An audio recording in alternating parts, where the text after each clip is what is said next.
Assalamualaikum warahmatullahi wabarakatuh. Kita kali ini akan lanjutkan pertemuan kita di Data Visualization Course. Kita akan ngebahas tentang gimana caranya ngerencanain ngebuat sebuah dashboard. Sebelumnya kita juga udah pelajarin bagaimana cara kita untuk nyiapin dan memanage data pada pertemuan sebelumnya. Nah, kali ini kita akan bicarain, diskusiin gimana caranya data yang udah kita siapin tadi, kita siapin dashboardnya. Sebelum kita ngebahas tentang gimana untuk mempercantik sebuah dashboard dan lain sebagainya, membuat dashboard yang kompleks, kita di sini akan belajar dulu prinsip-prinsipnya. Secara prinsip, apa aja hal-hal yang harus dipersiapkan ketika kita menyiapkan sebuah dashboard. Nah, dalam hal ini akan ada beberapa hal nanti yang akan kita breakdown. Untuk kali ini, pada pertemuan kali ini, kita akan fokus kepada planning effective dashboards gitu ya. Dan pada pertemuan berikutnya kita akan ngomong tentang desain dan layout dan lain sebagainya. Oke, itu terkait dengan topik yang akan kita bahas pada hari ini. Kemudian ini yang barusan sempat saya sebut ya, terkait dengan the key steps in designing effective dashboards gitu. Artinya ketika ngebuat sebuah dashboard, kita harus pastikan bahwa dashboard tersebut nggak sia-sia kan.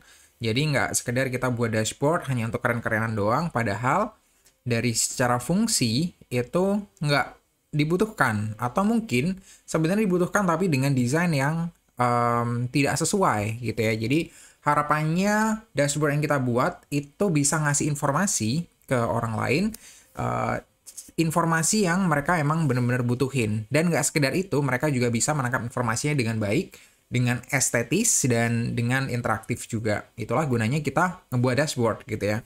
Dan itulah bedanya yang udah sering kita bahas banget ya, antara dashboard dan reports yang cenderung statis. Oke, jadi di designing effective dashboard sendiri, ketika ngedesain sebuah dashboard ya, itu ada 3 langkah utama di sini. Nah, tentu langkah ini dapatnya dari mana? Ini semuanya dari materi yang ada di Tableau Learning Course ya. Jadi dari e-learningnya Tableau. Jadi kalau misalnya di sini teman-teman bisa subscribe ke Tableau-nya yang berbayar ya tentunya. Nanti akan dapat akses ke e-learningnya Tableau. Nah, bisa dilihat di bawah itu ya, source-nya selalu saya cantumin. Tableau e-learning. Jadi nanti di sana akan ada beberapa materi yang berhubungan dengan creating dashboard. Dan nggak cuman sekedar creating dashboard sih sebenarnya. Banyak banget materi yang dibahas di sana. Cuman untuk menyesuaikan kebutuhan kita sendiri di sini, maka materi-materi yang ada di sana juga saya sesuaikan dengan yang kita butuhin aja. Baik, kita balik lagi ke sini. Key step in designing effective dashboard. Ada 3 langkah penting di sini. Yang pertama adalah planning ya. Jadi ini nggak cuman ada di buat effective dashboard gitu ya. Saya kira ini ada di manapun, planning itu jadi hal yang utama gitu ya. Jadi kan sampai ada kata-kata kegagalan dalam merencanakan itu adalah merencanakan kegagalan gitu ya. Sebenarnya dari bahasa Inggris ya. Jadi kalau ditranslate bahasa Indonesia jadi kurang pas. Kemudian dari planning, jadi kita udah siapin segala macamnya di planning. Kita lanjut di sebelahnya di sini yang namanya design and layout. Baru setelah kita nge-planning dengan baik, apa-apa aja yang perlu kita masukin, kayak gimana yang kita butuhkan, yang dibutuhkan oleh audiens nanti kayak gimana, responsif atau enggak, dan segala macam udah kita cek, baru kita ngomong tentang design and layout. Jadi design and layout di sini udah kayak bahasanya ya, design ya antar mukanya. Gimana wajahnya, gimana penampakannya ketika dashboard tersebut disajikan. Dan yang kedua juga layoutnya, penataannya. Jadi gimana ketika bagian-bagian dari dashboard tersebut ditata gitu. Jadi penataan yang bagus tuh harusnya kayak gimana sih? Penataan yang punya impact ke pembaca itu kayak gimana juga. Nah itu perlu kita tahu di design and layout ini, tapi itu nanti. Kemudian yang terakhir ada adding interactivity ya. Nah itu yang tadi udah kita sebut bahwa dashboard ini berbeda dengan report yang cenderung statis karena di dashboard ini cenderung ada tools atau menu atau fitur untuk interaktif gitu ya. Artinya kita bisa melakukan kontrol sesuatu ya sebagai user, sebagai pembaca. Kita bisa di situ ngelakuin hal-hal yang mungkin bisa kita spesifikasikan sesuai dengan apa yang kita butuhin nih. Jadi misalnya di control box gitu ya. Di control box kita di situ milih dari daerah tertentu misalnya yang kita pengen tampilin datanya. Itu bisa. Nah, itu yang berbeda dengan report ya. Yang report cenderung statis yang sebenarnya mungkin cuma berupa PDF atau berupa cetakan gitu ya. Yang kita nggak bisa ubah-ubah itu. Kalau misalnya kita butuh data yang lebih spesifik tadi, kita harus minta ke yang punya report. Jadi itu kira-kira scope-nya ya, designing effective dashboard. Di sini ada 3 tadi itu, planning, design and layout, dan adding interactivity. Nah, khusus pada bahasan hari ini, di sesi ini kita akan ngebahas hanya pada bagian planning saja. Jadi kita nggak akan ngebahas yang 2 setelahnya ini. Ini masih nanti. Jadi kalau misalnya kita udah sukses di planning, baru 2 ini bisa kita lakuin. Oke, itu yang pertama. Kemudian secara umum nih ya, secara umum sebelum kita masuk ke planning, sebenarnya ini juga menjadi bagian dari planning ya, tapi secara umum kita harus tahu dulu nih. Jadi di awal itu sebenarnya kita harus paham banget siapa sih sebenarnya yang bakal jadi audiensnya kita gitu ya. Jadi siapa orang yang bakal ngebaca report kita, ngebaca dashboard kita, siapa? Nah itu harus kita spesifikasikan lebih dahulu ya. Jadi kita harus paham banget siapa. Kalau di marketing, kita juga ngebahas namanya STP kan. Jadi segmenting, targeting, dan positioning. Nah, di sini juga sama. Kita akan ngebahas tentang targetingnya. Jadi siapa audiens yang kita target? Karena gini, karena laporan atau dashboard yang sama itu tidak bisa berfungsi berfungsi sama untuk orang yang berbeda gitu. Artinya ketika report tersebut atau dashboard tersebut dibaca oleh orang yang mungkin levelnya manajerial, akan berbeda kebutuhannya dengan orang-orang yang di level operational gitu ya. Jadi orang yang manajerial mungkin lebih butuh overview yang lebih gambaran lebih luas dan lain sebagainya, sedangkan yang operational enggak. Lebih butuh ke detailnya dari masing-masing dashboard tersebut. Jadi itu yang penting. Jadi knowing and understanding the audience for your dashboard will influence both the content you include and how you present it. Jadi ada 2 hal di sini. Untuk bisa kita tahu audience tadi ya, kita emang harus research ya. Artinya research di sini ya kita harus ngerti gimana sih sebenarnya buat siapa sih dashboard yang kita buat ini gitu ya. Buat bos-bos yang ada di atas sana atau mungkin buat teman-teman kita nih tim marketing misalnya atau tim sales gitu ya. Itu kita harus tahu dulu. Jadi dashboard yang berbeda itu serves kebutuhan yang berbeda juga. Nah, artinya di sini kontennya itu juga akan berbeda. Apa yang kita masukkan di dashboard tersebut akan berbeda-beda ya. Sama, bagaimana cara kita mempresentasikan dashboard tersebut juga akan berbeda. Jadi 2 hal, apa dan gimananya itu berbeda. Nah, di sini kita bisa melihat sedikit perbandingan ya. Nggak sedikit sih, sebenarnya ini cenderung udah komprehensif. Jadi antara executive audience yang di kuning ini ya, itu executive audience. Kalau yang di kanan ini analyst audience. Nah, ini sebenarnya gambarin kalau yang di kuning itu lebih ke eksekutif ya. Eksekutif ini jabatan-jabatan eksekutif kayak CEO, chief executive ya, officer gitu. Jadi nggambarin orang-orang yang ada di posisi manajerial. Sedangkan yang sebelah kanan itu lebih ke bagian analis, bagian operasional gitu ya, yang ngelihat data-data analitik gitu. Nah, kalau di orang-orang yang eksekutif, orang-orang manajerial, apa sih yang biasanya pengen mereka lihat gitu ya? Di sini ada misalnya percent of totals or year over year percentage gitu. Jadi misalnya total penjualan secara umum gitu ya, agregatnya berapa. Kemudian dibandingkan dengan tahun lalunya, mungkin kayak gitu. Kalaupun dipisah menurut kategori, mungkin kategori-kategori yang masih skalanya atau mungkin skopnya lebar ya. Jadi nggak detail banget gitu ya, nggak per SKU gitu, nggak akan manajer ngelihat eksekutif maksudnya, nggak akan ngelihat sedetail itu. Kemudian yang kedua detailed maps. Detailed maps yaitu map yang berupa maps tadi ya.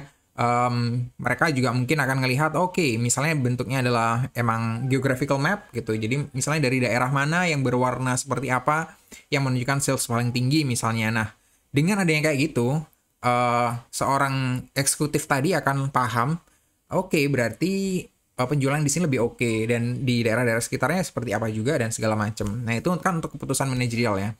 Yang berikutnya juga icons gitu ya. Icons ini sebenarnya lebih ke representasi dari sebuah informasi. Jadi kalau misalnya kita mengatakan sebuah menunjukin sebuah informasi bahwa angka tersebut naik dari tahun sebelumnya gitu ya. Cukup kita bisa tunjukkan dengan icon panah atas gitu ya, panah atas atau beberapa panah atas atau bintang atau sebagainya yang menunjukkan di situ ada pertumbuhan gitu. Kemudian dari eksekutif juga bakal ngelihat KPIs ya. Ini kalau kita berbicara tentang marketing analytics ya, KPIs di sana kan banyak. Misalnya yang gampang misalnya ROI gitu ya. Atau misalnya engagement rate gitu kalau misalnya di sosial media dan lain sebagainya. Jadi KPIs yang menjadi tolok ukur utama, namanya juga Key Performance Indicators ya. Jadi tolok ukur utama yang ada di sebuah bisnis atau perusahaan. Mereka pengen ngelihatnya dari indikator tersebut gitu ya. Jadi nggak langsung dari hal-hal yang terlalu detail banget. Kemudian yang terakhir summary views, monthly reports, high level figures gitu. Jadi ya lebih ke overview, summary views ya. Nah, ini kalau misalnya di sebelah yang kanan ya.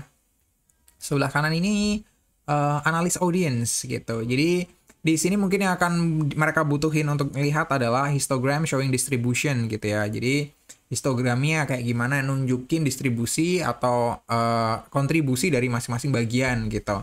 Kemudian highlight tables with data gitu. Jadi tabel yang mungkin datanya juga lumayan udah detail gitu ya. Dan di situ ada highlights-nya seperti apa. Jadi misalnya ada heat map-nya ya. Jadi misalnya di table atau pivot table itu ada heat map-nya. Jadi yang angkanya lebih gede itu punya indikator warna tertentu gitu ya. Dan lain sebagainya.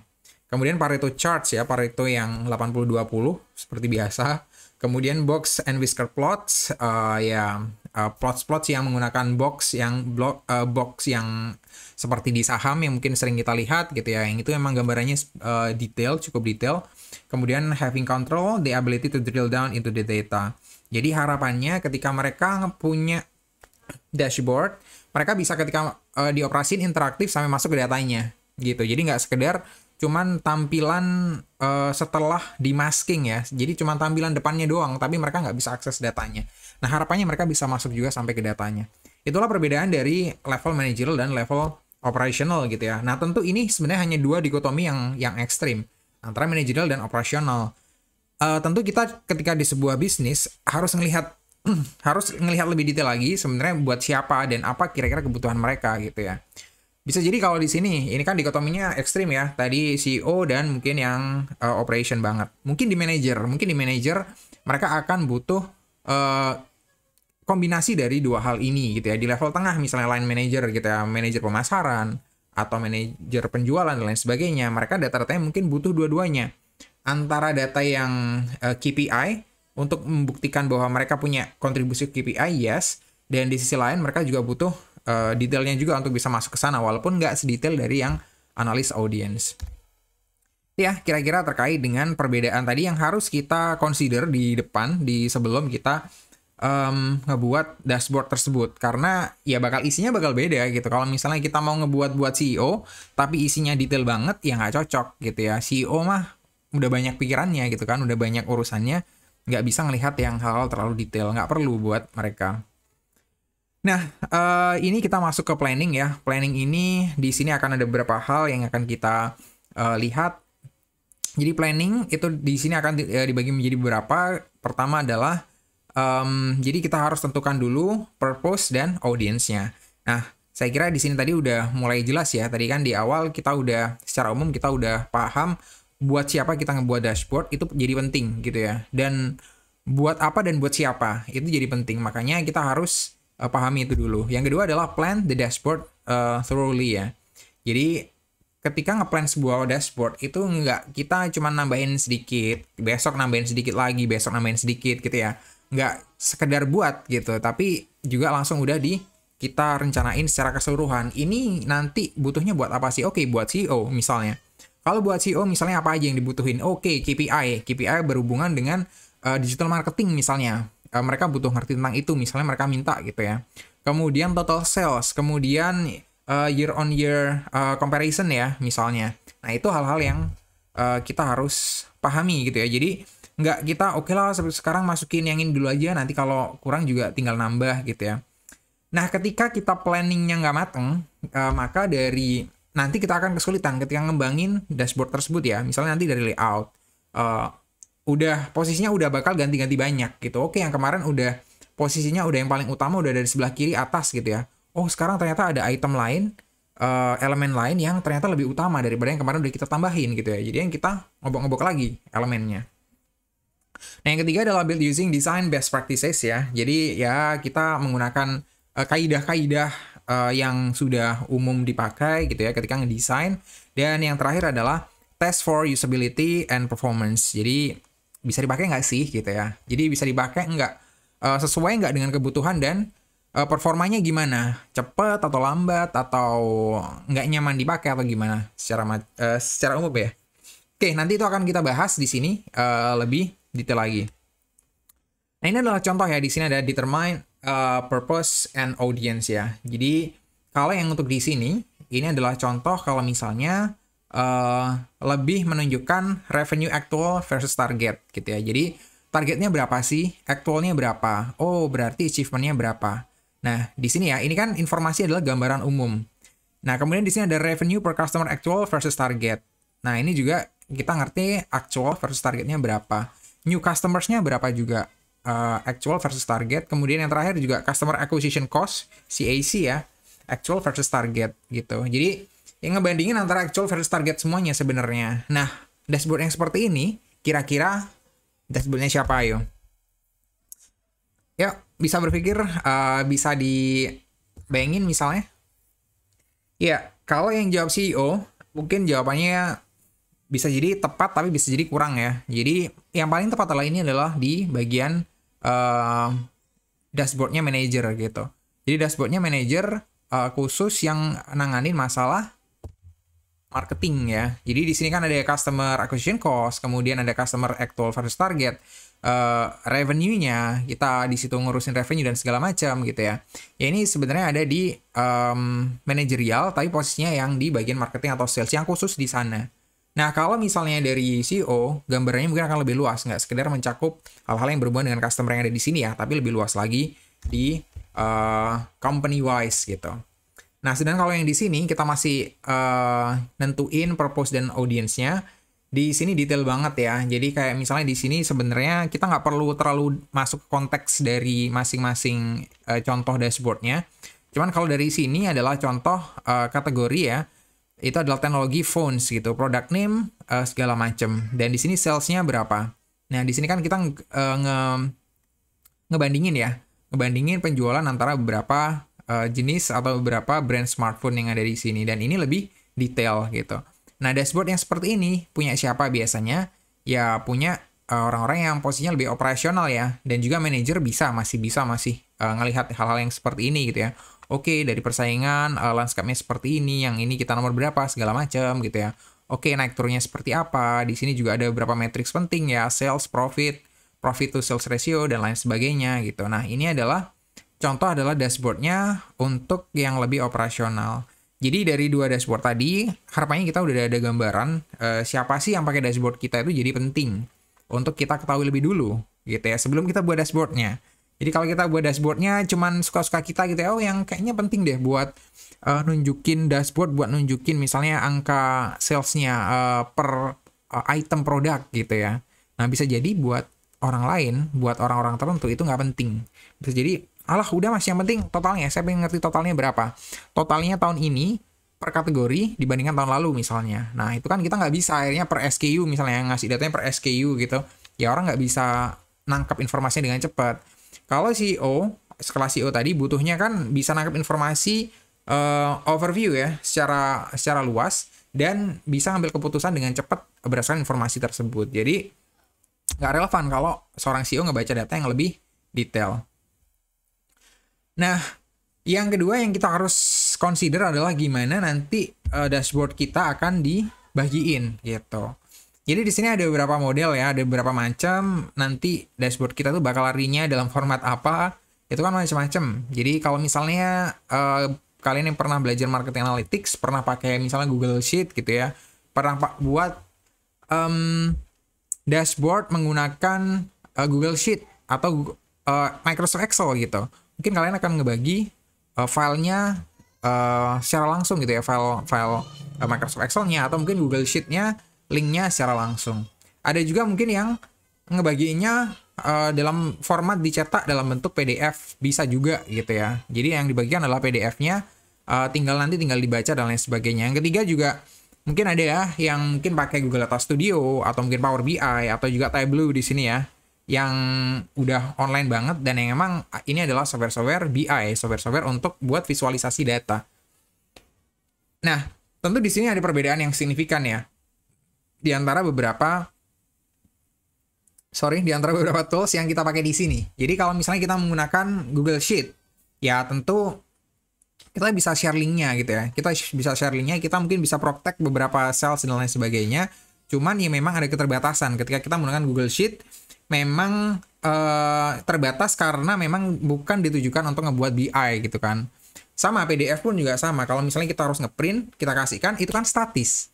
Orang nggak bisa ngutak-ngatik data dari yang ada di situ. Kalau yang di situ tunjukin ya segitu aja, misalnya ada 5 halaman atau 2 halaman, ya udah 2 halaman itu doang gitu ya. Mereka nggak bisa ngutak-ngatik datanya. Mereka misalnya mau ngefilter nih, oh kalau misalnya di bulan Januari sampai Maret doang, itu berapa penjualannya dan segala macam. Mereka nggak bisa gitu ya. Jadi mereka harus minta lagi yang ke kita. Nah, fungsi dashboard tadi jadi hilang gitu. Jadi kayak report biasa kan kalau udah PDF. Yang sebenarnya itu dashboard, tapi kita cetak ke PDF. Nah, akhirnya kita memang akan menggunakan Google Data Studio dan Tableau ini ya, yang memang sekarang kita udah jalan menggunakan Google Data Studio, yang fungsinya itu tadi. Kita lebih gampang ketika kita nge-share data kita buat orang lain, buat pihak lain gitu kan. Tentu kalau dari GDS ini free ya, dari Tableau ini berbayar. Itu yang mungkin jadi concern orang-orang di luar sana. Nah, itu yang jadi penting ya. Hal lain yang menjadi penting kenapa kita harus consider di mana nanti kira-kira orang itu pakainya itu kira-kira yang tools yang mana, itu kan jadi penting juga ya. Kalau orang nggak punya license-nya Tableau yang untuk readernya ya, maka ya mereka nggak bisa ngebaca dashboardnya kita gitu kan. Jadi kita itu mungkin opsinya emang harus nyetak gitu kan. Jadi itu yang jadi ganjalan kalau misalnya di Tableau. Berbeda kalau misalnya di Google Data Studio. Google Data Studio kan free, untuk yang baca pun juga free gitu ya, audiensnya juga bisa baca secara free, maka kita bisa bagikan almost ke semua orang gitu ya kalau Google Data Studio. Nah, itu yang jadi penting untuk kita pertimbangkan. Kemudian kedua dari formatnya juga. Dari format kita juga bisa ya, kalau misalnya di Google Data Studio itu ada menu untuk properties untuk layout. Jadi misalnya kayak resolusi dan segala macam itu kita bisa set ya. Bisa set resolusinya di angka tertentu, nyesuaiin dari device yang mungkin paling banyak dipakai oleh customer gitu kan, atau oleh audience gitu. Jadi misalnya sekarang PC-nya itu rata-rata sekarang Full HD gitu ya. Ya udah kita buat dashboardnya yang Full HD gitu. Jadi yang lebar banget gitu. Itu yang harus kita pertimbangin. Kemudian yang berikutnya adalah decide the chart types and data you want to use gitu ya. Jadi kita emang harus think of each chart's purpose and how you want to relate the views to each other gitu. Jadi emang kita harus ngerti charts-nya itu nanti dipakai untuk nunjukin apa, dan chart yang harus kita pilih itu harus sesuai dengan peruntukannya gitu ya. Itu yang mungkin pernah dipelajari bareng Ikra sebelumnya kemarin. Nah, itu yang nanti akan dibahas pada pertemuan yang berikutnya ya, terkait dengan design and layout gitu. Jadi charts-nya harus sesuai gitu. Jadi kalau misalnya charts itu emang menunjukkan proporsi, sebuah proporsi gitu ya, maka yang salah satu yang tepat untuk gambarin itu adalah pie chart gitu. Jangan sekedar tabel misalnya, nggak bisa gambarin proporsi secara langsung gitu. Kalau misalnya kelihatan pun mungkin di situ ada angka persentase, cuman visualisasi mana yang paling bisa nggambarin persentase tersebut dengan lebih clear adalah tadi pie chart ya. Tapi dengan catatan pie chart pun juga punya limit ya. Kalau pie chartnya, kalau misalnya datanya variabelnya itu misalnya puluhan, ya jangan pakai pie chart juga karena nanti bagian-bagiannya akan fraction banget ya, akan kecil-kecil banget. Nah, berikutnya adalah organize the views in a logical way and ask yourself whether they answer the question this dashboard needs to answer. Jadi urutannya tuh runut dan logis gitu ya. Jadi enak ketika dibaca gitu. Oke, ini tentang ini, kemudian di bagian ini chartnya tentang ini, Oke, nanti kalau misalnya aku klik di sini nanti semuanya bakal berubah juga dan polanya runut gitu ya, nggak lompat-lompat. Misalnya lompat-lompat kayak gimana gitu ya. Untuk CEO misalnya yang satu di bagian kiri atas gitu ya ngebahas tentang sales. Di bagian kanan langsung ngomong tentang cost dari apa namanya operationnya dan segala macem. Nah itu kan nggak dibagi per segmen ya. Jadi ngomong marketing di sebelahnya langsung ngomong operation ya. Jadi mungkin akan bisa tetap diterjemahkan tapi mungkin nggak nyaman ketika dibaca.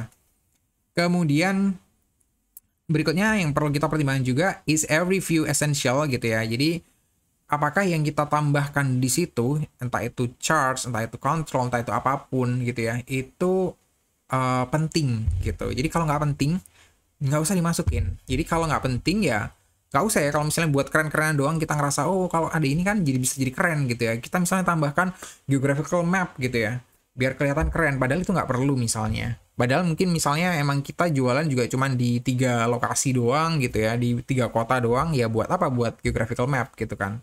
Itu jadi nggak relevan. Kemudian is every view relevant to your audience?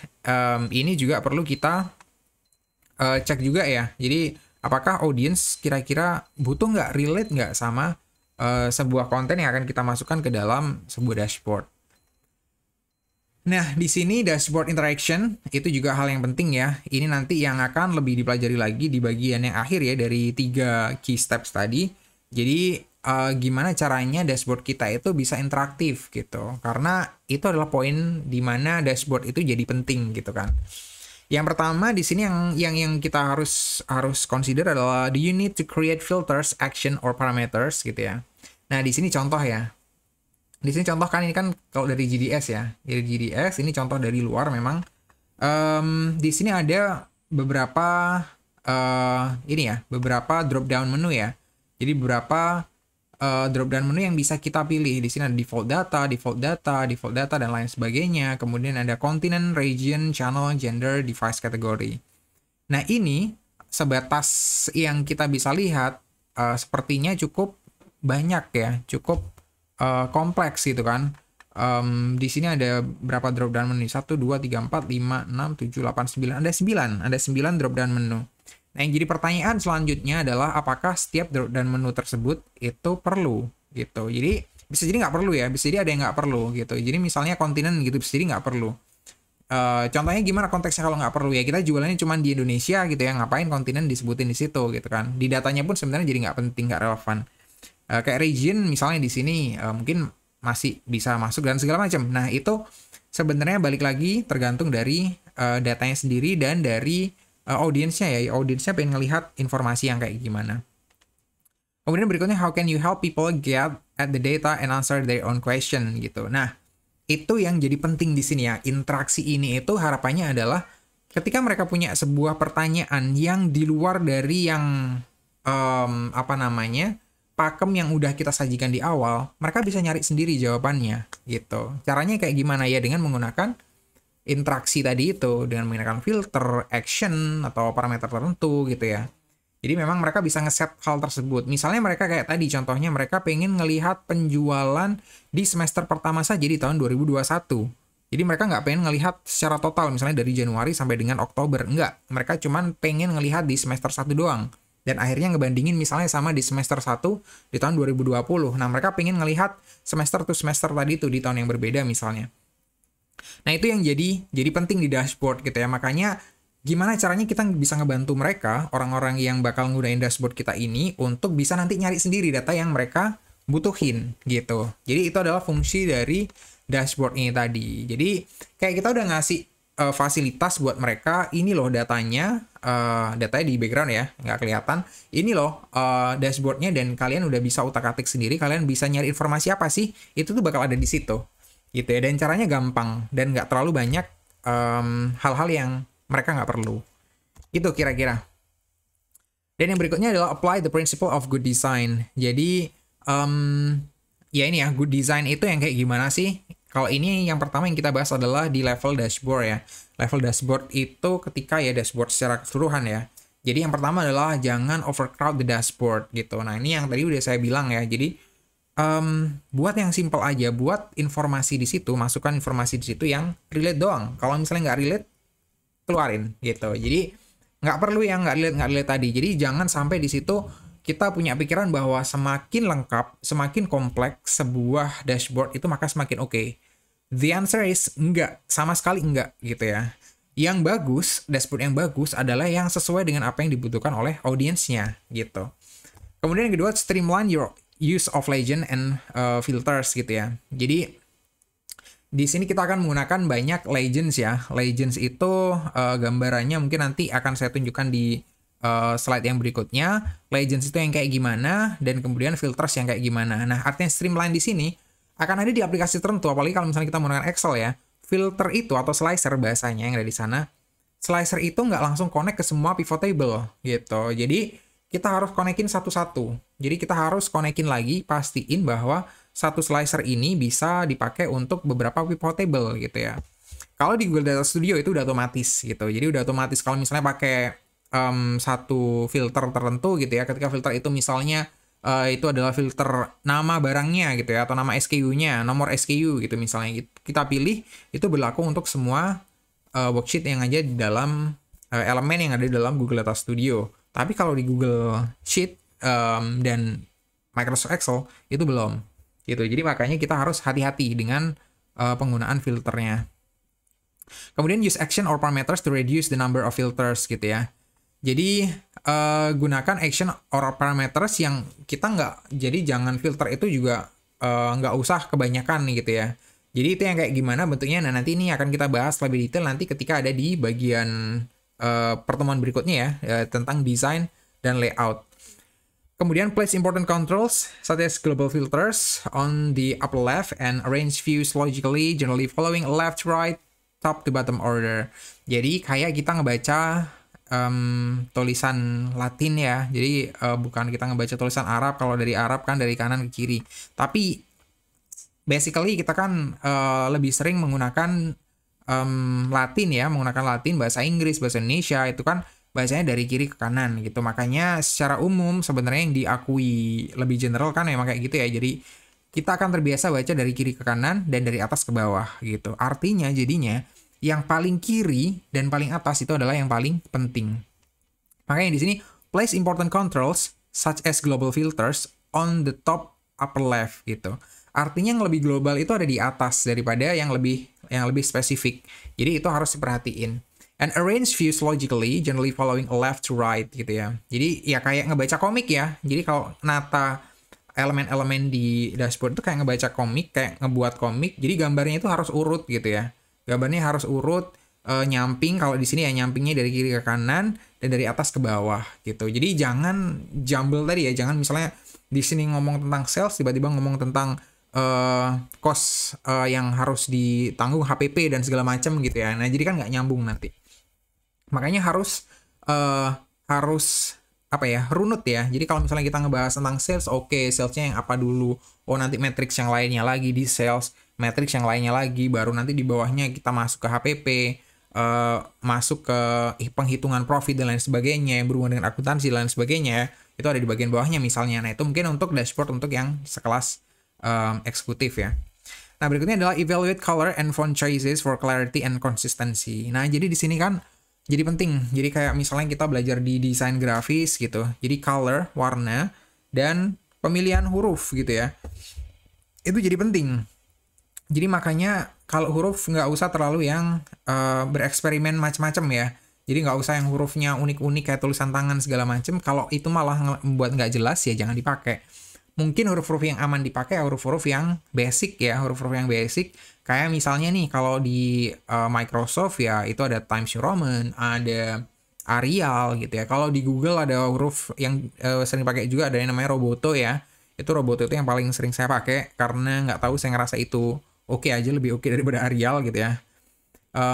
Jadi huruf-huruf yang basic. Jadi huruf-hurufnya di Google pun juga banyak yang udah bawaannya Google ya, salah satunya Roboto tadi.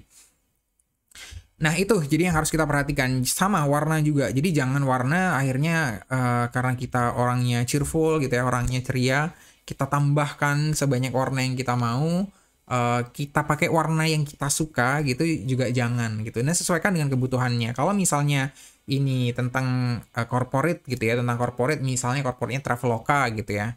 Ya warnanya biru dong gitu kan. Jangan Traveloka warnanya yang lain gitu kan. Sama misalnya Tokopedia warnanya hijau dong gitu kan. Mostly pakai corporate color yang bernuansa hijau dan di situ ada logo Tokopedia dan lain sebagainya. Jangan pakai orange. Kalau pakai orange nanti dikiranya Shopee gitu. Itu kira-kira. Nah, makanya yang bagian terakhir ini nanti akan di bagian berikutnya ya nanti tentang desain. Kita akan membahas di sana.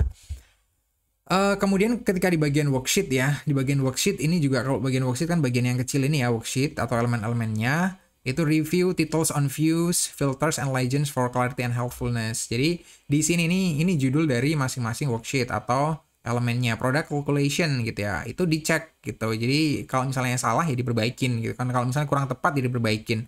Kalau misalnya itu year on year ya tambahin judulnya YOY gitu ya atau year on year dan segala macam.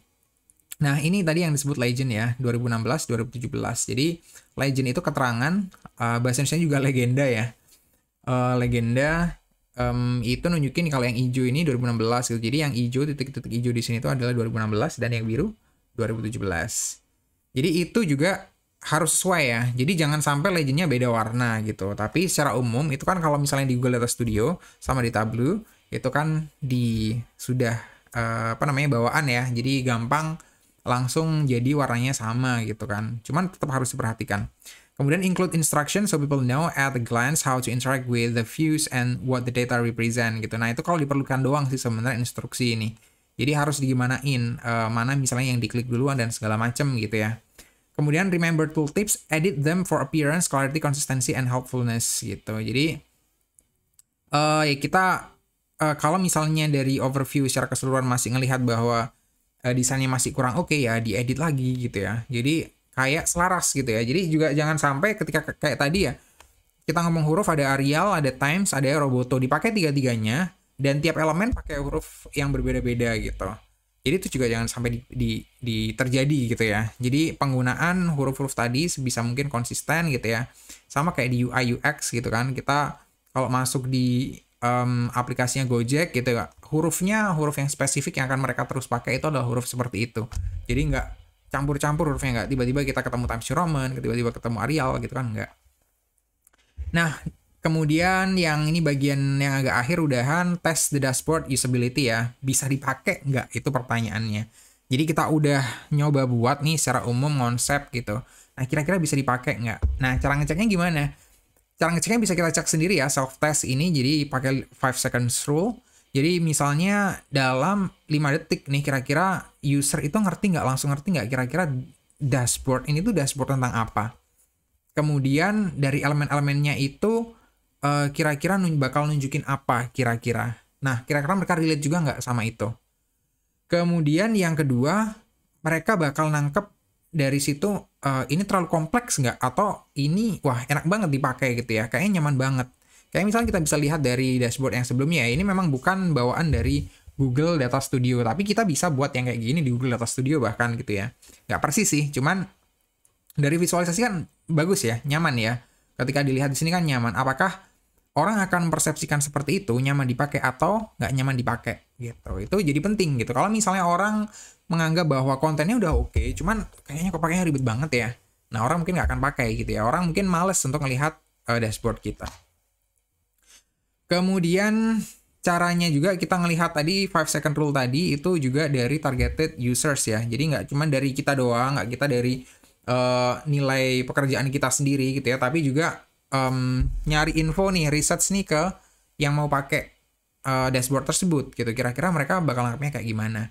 Nah, kira-kira pertanyaan yang harus dijawab nih dari tes tersebut adalah apakah data itu kayak data yang disajikan itu make sense gitu ya buat mereka gitu. Apakah datanya masuk akal atau enggak? Apakah datanya ya kayak akurat atau enggak? Itu juga jadi penting. Kemudian, can they find what they're looking for? Jadi, apa yang mereka cari itu kira-kira udah ada belum di sini? Apakah ada and just right gitu ya. Jadi emang pas banget mereka butuh 5 jenis data misalnya ya, dan situ ada 5 atau di situ kelebihan gitu ya, kebanyakan. Atau mungkin kurang justru butuhnya 5 jenis gitu ya. Kita hanya menyajikan mungkin satu data doang gitu kan, hanya tentang penjualan misalnya, padahal mereka butuh penjualan, butuh KPI yang lain juga misalnya ya. Kayak yang tadi mungkin kita bisa lihat ada 4 gitu ya. Kemudian, do they need more guidance on how to interact with the dashboard? Nah, kira-kira dengan ngelihat kayak gitu, mereka masih nanya-nanya nggak sama kita gitu? Ini kalau mau nyari ininya di mana ya? Kalau mau nyari ini di bagian mana ya?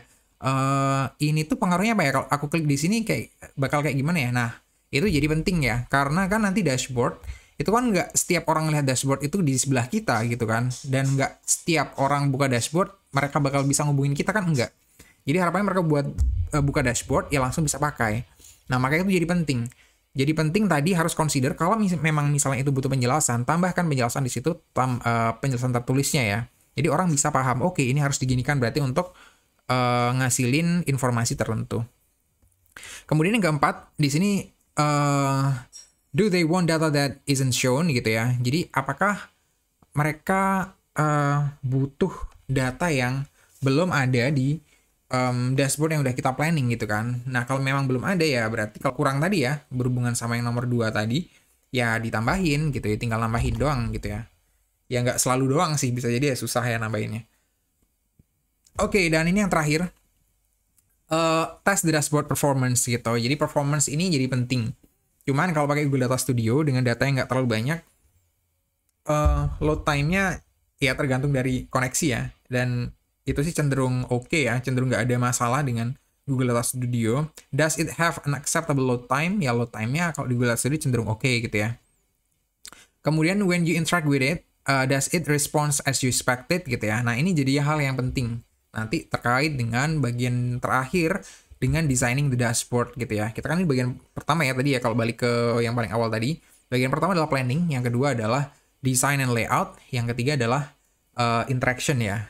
Nah, itu nanti ketika mereka berinteraksi itu kira-kira mereka ngeklik gitu ya. Misalnya di situ ada geographical map gitu ya. Mereka ngeklik di situ. Harapan mereka mungkin akan muncul detailnya gitu ya. Oke, kalau misalnya saya ngeklik di provinsi tertentu, misalnya di provinsi Jawa Barat gitu. Ini tentang misalnya populasi hewan ternak gitu ya. Jadi misalnya mereka ngeklik di situ di mapnya di Jawa Barat, harapan mereka bakal dapat data yang secara lebih detail di pivot table-nya mungkin di bagian bawahnya itu terkait dengan hewan ternak secara detail ya, mungkin jumlahnya yang ada di sana gitu ya. Entah itu di breakdown berdasarkan kabupaten, entah itu langsung disebutkan total jumlah hewan ternaknya, per jenis hewan ternaknya, dan segala macam. Nah, mungkin itu yang mereka harapkan gitu ya. Tapi ternyata ketika diklik nggak munculin apa-apa gitu ya, nggak bisa diklik gitu. Nah, itu mungkin nggak sesuai dengan harapan mereka. Jadi itu yang penting. Jadi itu adalah kelebihan interaksi ini ya. Sekali lagi adalah kekuatan atau nilai positif. Jadi strong point ya, strength point-nya dari si dashboard ya. Kalau itu kita nggak oke di situ ya, dashboard-nya jadi ya agak statis kan berarti kan. Nah, itu yang kita berusaha harus hindari nanti ke depan, baik di Google Data Studio ataupun di software BI yang lain. Oke, kalau dari materi tentang hari ini tentang planning the dashboard udah cukup sih, sekedar kayak gitu doang. Cuman ya nggak kayak gitu doang ya. Jadi memang harus disiapin benar-benar gitu kan, ketika kita misalnya mau nyiapin sebuah data yang mungkin sebelumnya kita juga masih belum menggunakan pendekatan-pendekatan tersebut. Cuma sekali lagi, untuk yang sebelum-sebelumnya memang kan sudah saya sampaikan bahwa nggak perlu sampai dashboard-nya gitu. Tapi yang perlu adalah load datanya ke Google Data Studio. Tapi dari kalian mostly udah sampai di dashboard-nya, yang itu udah ya nggak semuanya udah oke gitu ya. Cuman untuk bisa nyoba ke sana itu saya apresiasi ya dari kalian udah bisa nyobain sampai upload datanya, kemudian nyobain ngebuat dashboard-nya. Nah sekarang yang jadi tugas adalah dashboard-nya tadi itu tolong dikaji ulang ya, dikaji ulang dengan beberapa step yang tadi udah kita pelajarin gitu. Apakah kalian di situ mau buat sebuah dashboard untuk siapa, misalnya itu harus clear gitu. Dashboard ini nanti untuk masyarakat luas misalnya. Dashboard ini nanti untuk decision maker misalnya ya, orang-orang yang di bagian eksekutif atau orang-orang pejabat misalnya pemerintah dan lain sebagainya. Nah, itu harus clear karena Itu bakal nentuin konten dan cara kalian present konten tersebut. Jadi harus kalian cek lagi di situ berdasarkan apa yang udah kita pelajari pada materi ini. Makanya di sini ada group assignment 2 ya. Replan and make necessary adjustments to your dashboard using the key step covered in this lecture. Jadi please dicek lagi gitu ya. Jadi kalau upload data kan kira-kira udah nggak ada kendala ya, kemarin udah pada bisa. Tinggal mastiin bahwa data yang udah diupload itu bisa di-create dashboardnya nanti. Nah, kira-kira dalam bentuk kayak gimana. Jadi harus diperhatikan semua hal yang kita pelajari di sini. Kayak misalnya tadi layout yang udah kita pelajari ya sebatas itu ya. Kita belum masuk pewarnaan dan tipe-tipe chart dan lain sebagainya. Itu gampang, nanti tinggal diganti ya. Cuman yang penting adalah kita planningnya secara umum. Dashboard ini bakal nanti kayak gimana dan nunjukin apa dan bakal dipakai siapa, itu jauh lebih penting. Itu sih kalau dari saya untuk hari ini. Jadi nanti untuk tugasnya dikumpulin ya H-1 ya, bukan dikumpulin sebenarnya, kan linknya udah ada di saya. Jadi linknya bisa saya buka kapan aja. Kalau misalnya kalian ngebuat di link berbeda, maka kalian emang perlu submit lagi. Kalau misalnya linknya tetap sama, nggak perlu gitu ya. Jadi tetap pakai yang link yang kemarin gitu. Jadi harus sudah selesai nanti di sebelum pertemuan minggu depan.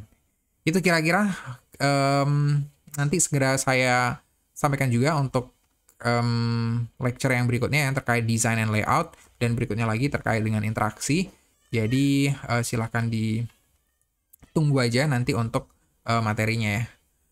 Oke, itu aja dari saya. Thank you semuanya atas perhatiannya dan sampai jumpa di lecture kita berikutnya. Wassalamualaikum warahmatullahi wabarakatuh.